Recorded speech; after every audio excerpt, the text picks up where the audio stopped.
বিশালগড়ের গোকুলনগর রাস্তার মাথা এলাকায় এক চাঞ্চল্যকর ঘটনার সৃষ্টি হয়েছে।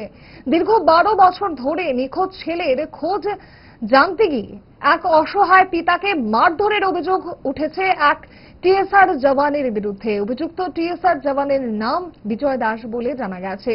অভিযোগ, পাশের বাড়ির এক যুবককে বিদেশে পাঠানোর নাম করে দীর্ঘদিন ধরে গুম করে রাখা হয়েছে। সেই যুবকের পরিবারের পক্ষ থেকে বারবার ছেলের খোঁজ জানতে চাওয়া হলেও কোনো সদুত্তর মেলেনি। সম্প্রতি ছেলের বিষয়ে জানতে অভিযুক্ত বিজয় দাসের কাছে গেলে ওই অসহায় পিতাকে বেধড়ক মারধর করা হয় বলে অভিযোগ।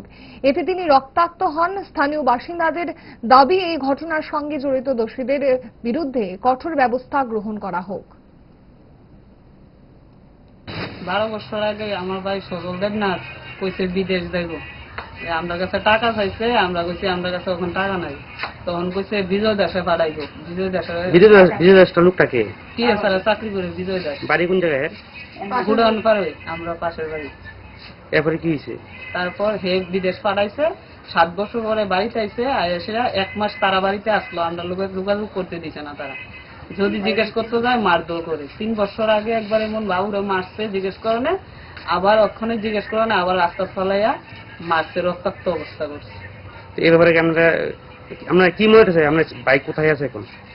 এখন আমরা জানি না কোথায় আছে, আছে না নাই আমরা ঠিক জানি না। কই আছে বিজয় দাস জানে।